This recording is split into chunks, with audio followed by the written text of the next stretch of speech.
I'm declaring a state of emergency. But going to the malls is not essential. Doing the same thing, it doesn't cut it with this. How come the news always talks about the same stuff? How come it's always the same stories on every channel that you look at? Maybe there's slightly different opinions, slightly different frames, but it's always the same conversation. It's always the same topics. A big reason for this is that people are uncomfortable with change. People want things to stay the same. They kind of get scared if things are too extreme or something happens that's unexpected. Consistency and sameness is something that's mostly important to people.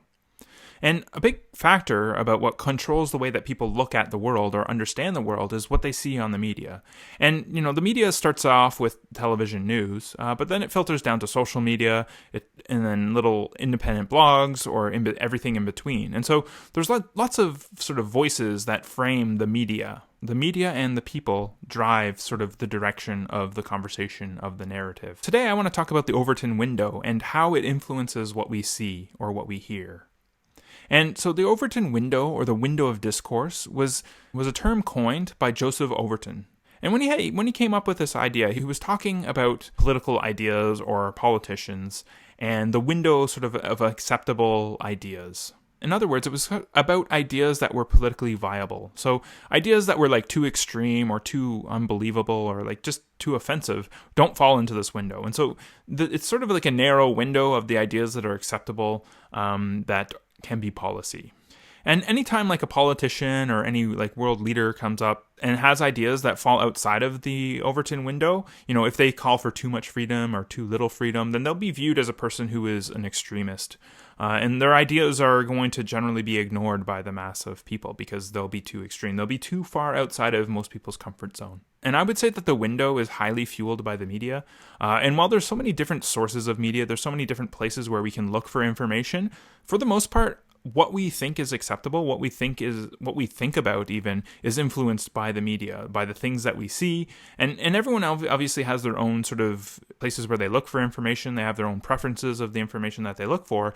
But it still is, for the most part, fueled by the information that you consume, on the media that you consume. And so the windows for everyone might be different. There is still this sort of overflowing window that we all sort of are a part of. And one thing that's important too to think about the Overton window is that it's kind of it's a vertical axis and opposed to a horizontal one. So it doesn't go from left to right. It's more about going from more freedom and then less freedom on the two extremes, and then sort of the middle is made up of popular, sensible, acceptable ideas and policies, and then on the extremes there's just unacceptable, unbelievable ideas.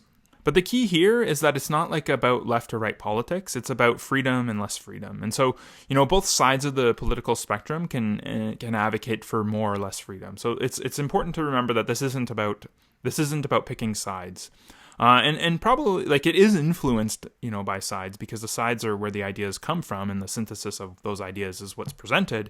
But the sides contribute to this window a little bit, but it's not necessarily related to the political parties. The important thing to think about this, though, is that rather than a politician being someone who sort of defines and states what the window is, a politician is more of a person who is able to pay attention to the window and sort of realize the opportunities, and then they take their sort of values or their goals, and then they reach out to the possibilities that are currently within the Overton window, and they use those ideas to push the politics that they have. So the point, though, is that a politician isn't someone who defines the Overton window. A politician is more of someone who is able to sort of observe the Overton window and pick out the ideas that are kind of the ideas that are socially acceptable at the time. But if the Overton window sets the tone and influences what we can see and hear, then what about the ideas that are outside of that? And you can observe this all the time, is that they're ignored. While an event is occurring in the media and that's being covered, you're going to hear a sort of a narrow range of opinions about it. And any ideas that are too far from that range are going to be ignored. They're not going to be presented. And this kind of creates this sort of very narrow range of understanding things. And a lot of times too, you'll hear people, if you say one idea or you have one opinion about something, people will just assume that you also have a whole bunch of other opinions, because the way that the Overton window is framed framed is that it makes it seem like if you believe this one idea, then you also have to believe all these other ideas, because it's such a sort of a narrow range of ideas that we're allowed to believe in, or that we're expected to believe in. And so any ideas that are outside of that, then they must be, they must be like dangerous, or they must be unacceptable. And maybe they are for most people, but like if you actually are willing to step outside of the Overton window, then you probably will get a more comprehensive, better understanding of the world around you. And another thing too about like the Overton window and why there's sort of a limited range of topics that we hear about is that because like change usually happens incrementally, it happens slowly, and it happens, through a slow process of accustoming people to ideas, getting them to accept them, and then slowly implementing those changes. And it's not very often, like 2020 was probably a rare example where something really extreme happened that allowed a whole bunch of changes to occur to the Overton window that would have not have been acceptable before. And so that's a rare occurrence, because usually progress is very slow. But then the other side of it is like, how does the Overton window influence what we can talk about, or what we understand?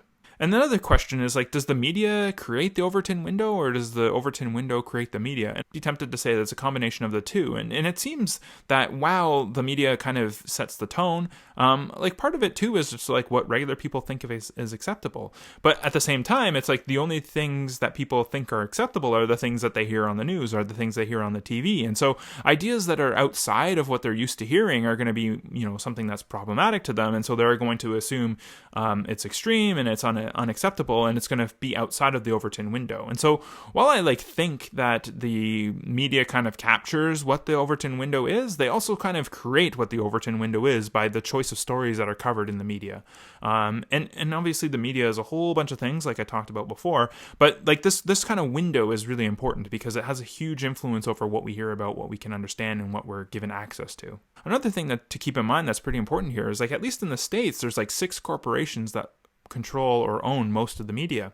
And so like that's just 6 different voices that are kind of having a high influence over what is acceptable and what's talked about. And while there are tons and tons of channels and different places where you can look for ideas, the majority of ideas still come from the mainstream media. They are still seeded by the mainstream media. The mainstream media tells people sort of the ideas that are acceptable, and then other people develop opinions about those things and they talk about them. For the most part though, like the majority of people have this sort of narrow range of ideas, and you can go on the internet and you can find extremes of anything if you look for it.